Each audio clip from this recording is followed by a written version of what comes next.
Welcome to the Vision by Protiviti interview. I'm Joe Kornik, Editor-in-Chief of Vision by Protiviti, where we look into the future to examine the big topics that will impact businesses worldwide over the next decade and beyond. Today, we're focused on the future of work, and specifically the future of the office and corporate real estate, and we have a great guest to help us do just that. Today, I'm joined by David Marino, Executive Vice President and co-founder of Hughes Marino, a San Diego corporate real estate advisory firm helping companies develop strategic solutions for their real estate needs, workspaces that work. David, thank you so much for joining me today. Yeah, pleasure. Thanks for the invitation. So, David, I'm really excited today to get into a little bit about future of the office and corporate real estate as part of our Future of Work initiative. I think we still have to start with the pandemic, unfortunately. I was kind of hoping that we wouldn't have to be still talking about this in March of 2022, but it looks like we do. But I'm curious, how has the pandemic impacted your business and corporate real estate in general? Oh my gosh, what a loaded set of questions, right? Um, there's been incredible amounts of content produced by industry experts, architects, landlords, brokerage firms about what's going on. And my lens that I see the market through and this activity through is a personal one. Even though I'm a co-founder of the company, I'm 100% client facing in what I do. So since the pandemic started 2 years ago, I've literally spoken to over 800 business owners and CEOs and CFOs.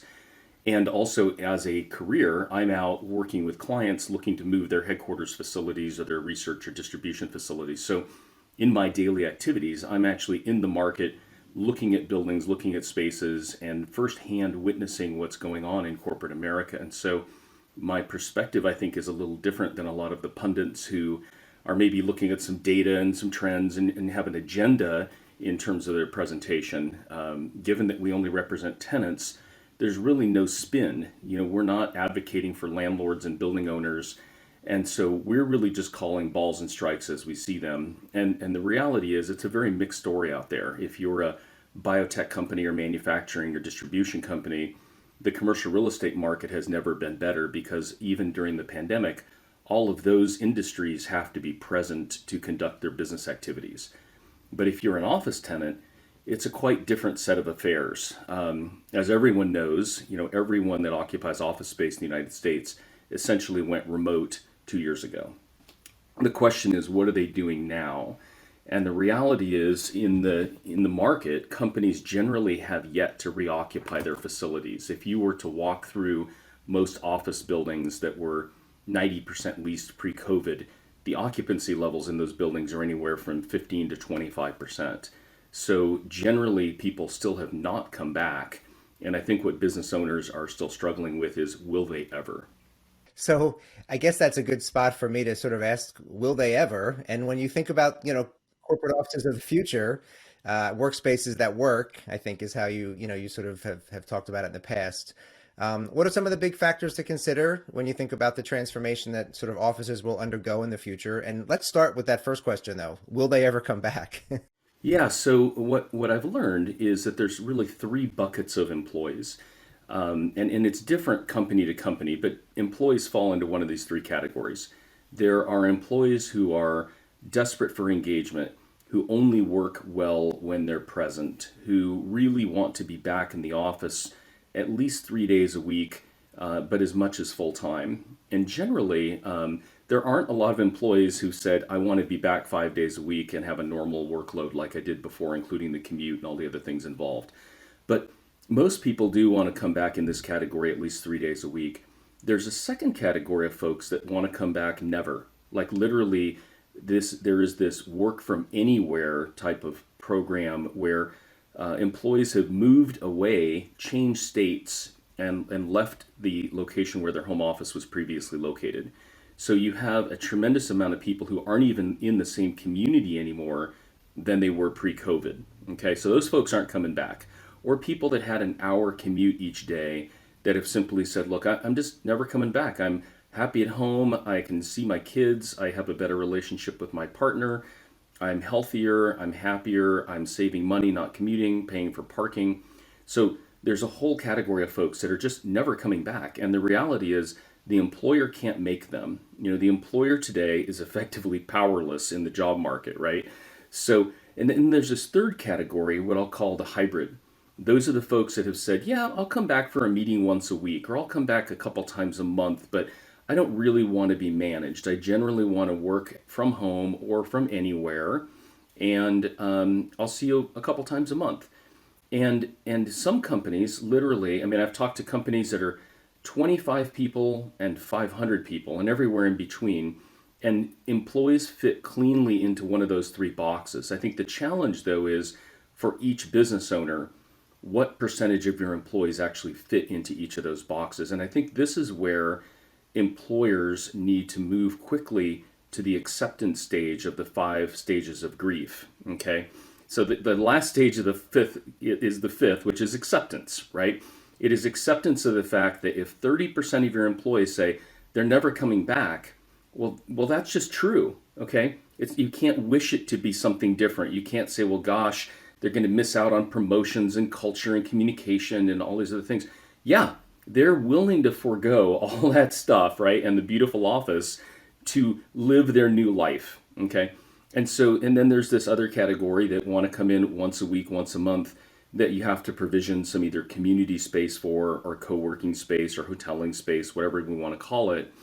So it is now to the point where employers have to kind of get religion around this. We're in year two, moving into year three, and it's not going to be different a year from now. So I'm working with companies literally real time that have sort of given up. That have basically, and I literally in the last 30 days have 8 different clients that have chosen to sublease their space that have anywhere from 2 to 6 years left on a lease, where they've just said, look, we now have come to acceptance. We have 65,000 square feet of space and we only need 12. We have 8,000 square feet of space, we only need 3. We have 33,000 square feet, we only need 15. And I could tell that story thousands of times around the country. And the latent effect on this is huge. I mean, the potential in the market for companies to go through radical downsizing is really right in front of our face, because everyone is now starting to move to acceptance, and the CEOs and business owners are showing up and seeing that they have, 5 people where they had seats for 50, and they're not going to continue to pay the rent. I mean, they're not just going to continue to carry these liabilities until the terminal point of the lease.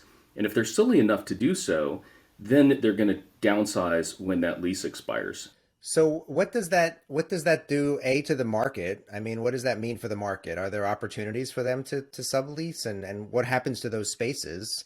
And what does it do in terms of for your business? I mean, when you think about strategic planning and design and architecture, functionality, what does that tell you about the future and how we'll work, and what happens to those spaces, and what does it do to the market ultimately?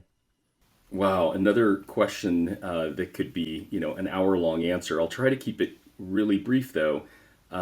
First of all, for us as a business, we're very fortunate that we represent a lot of manufacturing companies and distribution companies and biotech research facilities and office tenants. And so certainly the office sector of what we do is sluggish, but we're very, very busy in these other industry sectors, taking care of clients, representing tenants, and renewing, downsizing, renegotiating, subleasing, relocating. So that's what we do for a living, and there's always activity. So even though a tremendous amount of our clients are office tenants, for us, we're still going to represent a lot of tenants moving around the market as they downsize. I think, though, if you look back what happened in the prior recessions, so let me walk you through, because I've been doing this for 33 years now. If you look at the early 90s commercial real estate meltdown was a supply side problem. The market was overbuilt by a lot of speculative real estate and a lot of capital that flooded the market.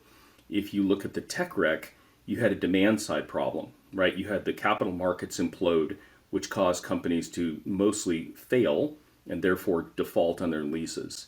Then, if you look at the mortgage crisis of '07, '08, something similar. Again, we had a capital markets problem that spilled over into the tech and other business sectors that caused a demand side problem.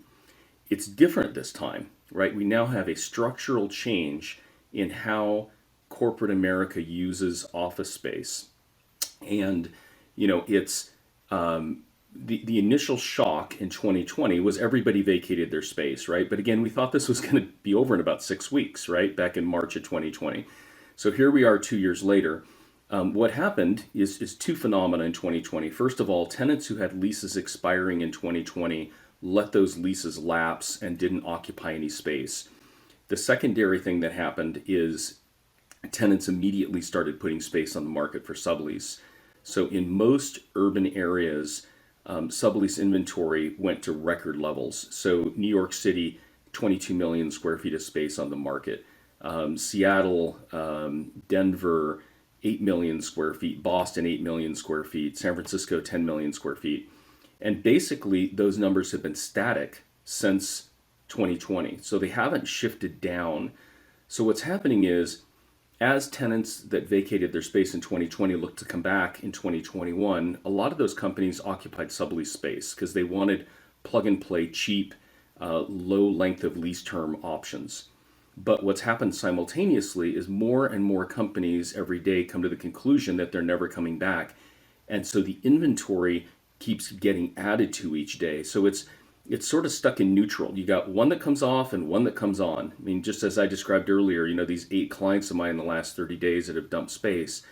I think that is what we're going to see a lot of this year is companies that have remaining lease liabilities of 2 years or more are just going to throw in the towel because they're only occupying 20-30% of what they have. So I forecast sublease overhang and inventory is going to persist and probably get worse in a lot of markets before it gets better. But the punchline on all of this is availability rent rates went crazy in 2020. Some markets like San Francisco doubled. Other markets went up 30, 40, 50%. And so we saw this incredible spike in 2020. 2021 started to flatten off, but I think we're going to see over the next 3 to 5 years, as more leases expire, that the remaining companies that have yet to address their lease expiration date are mostly going to get smaller. And so what we call that in our industry, Joe, is negative net absorption. It's when a 50,000 square foot tenant becomes a 20,000 square foot tenant. That's negative 30,000 square feet of absorption. So we're in a negative net absorption cycle that I think is going to persist for 3 to 5 years. And this is really going to end badly for building owners of office buildings. Yeah, and I was going to ask you about even new construction. I mean, I would imagine that the construction market is probably thrown into a complete upheaval and disruption based on this.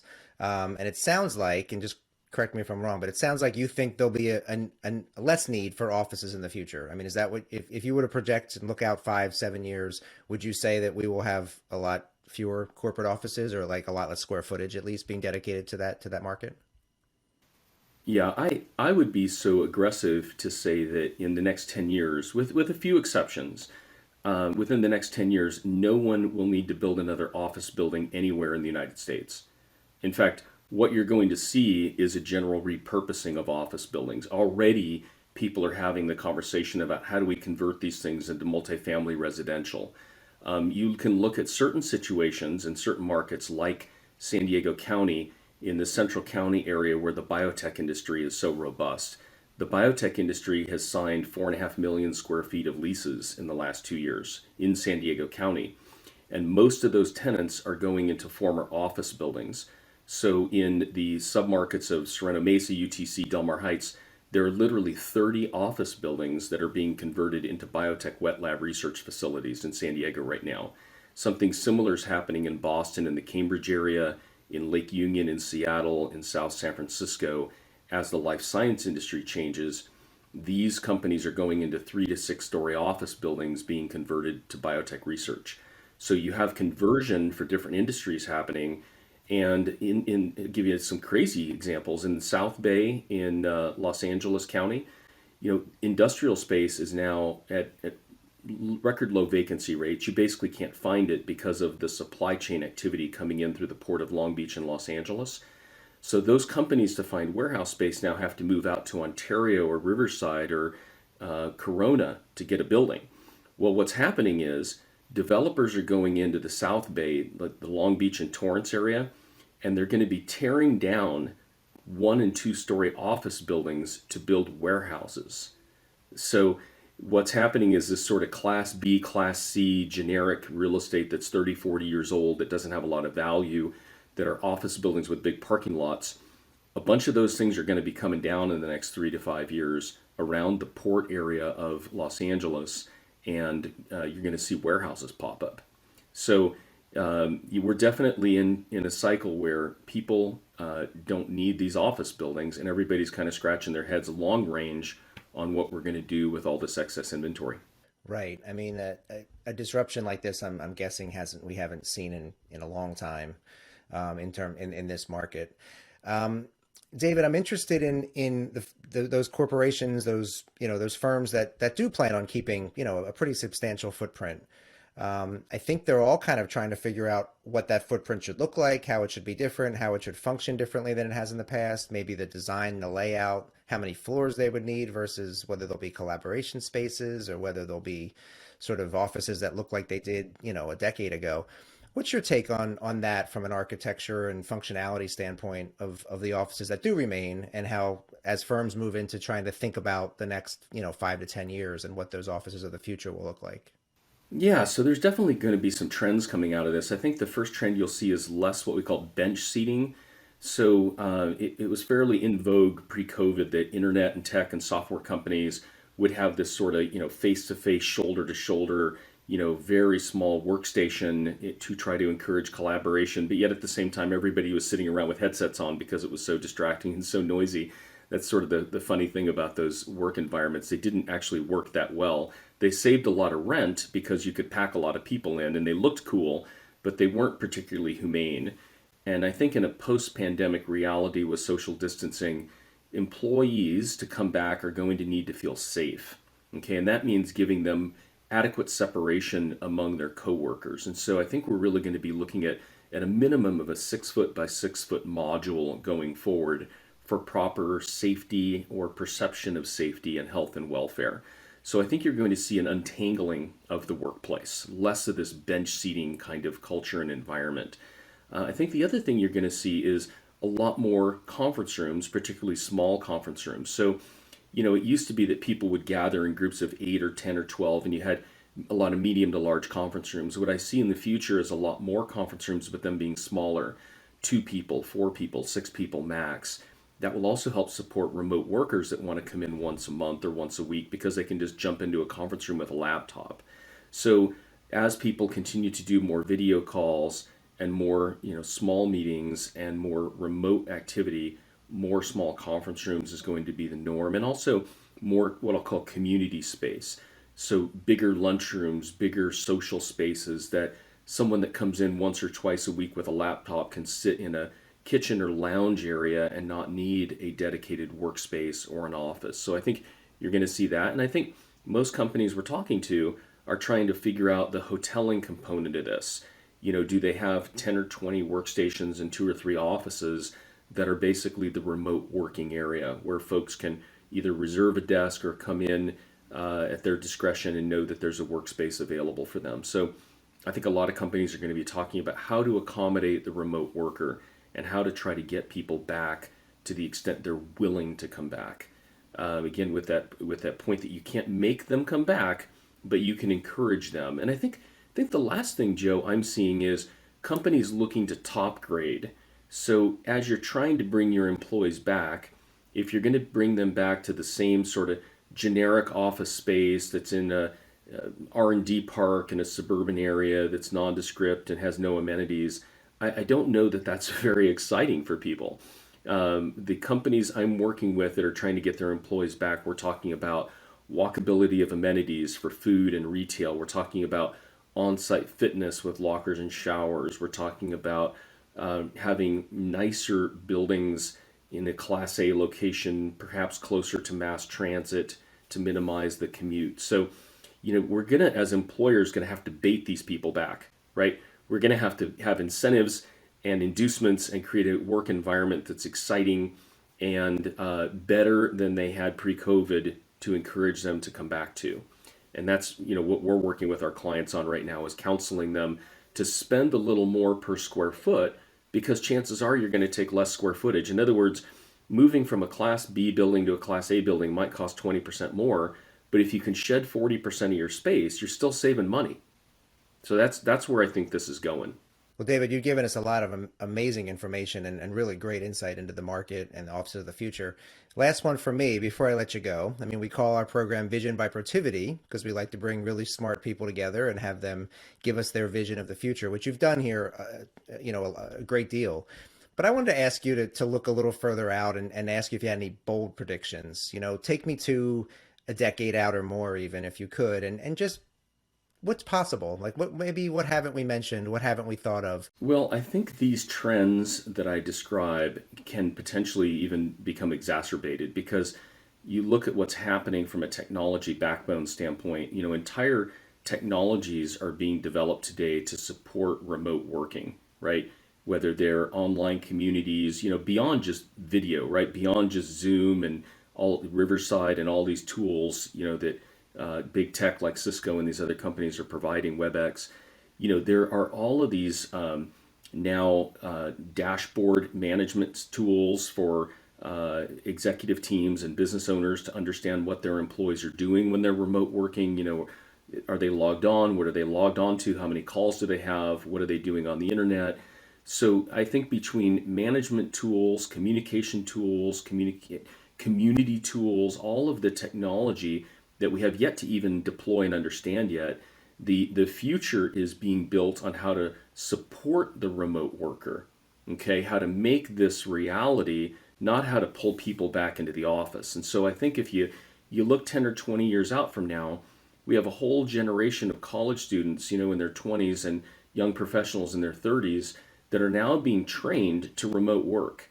And those young people who 10 and 20 years from now become the CEOs and CFOs and business owners, they're going to have been raised with their careers on how to do this well. And so I really fear it's here to stay. Most people in my industry that, would be on this call want to talk about this being temporary and everybody's dying to come back and everybody can't work from home. And, that's wishful thinking, right? Because they want to see these office buildings fill up. Okay, that's in their economic agenda to see full office buildings. Okay, for us, it just is what it is. If they're full or vacant, we just, like I said, call balls and strikes, right? But the reality is, these people aren't coming back. And if anything, I think 10, 20 years from now, we'll see more virtual companies, more hybrid styles of working that we can't even imagine today. So I think unfortunately the horses are out of the barn, and this trend is here to stay. Yeah, it sure sounds like it. And David, I can't thank you enough for that look inside the market. Your insights really valuable. Gave us a lot to think about today. So thank you so much for joining us today on the Vision by Protiviti interview. Joe, thanks for the opportunity. It was a real pleasure. Great seeing you. Thanks, David. That was such a wonderful discussion. For Vision by Protiviti, I'm Joe Kornik, and we'll see you next time.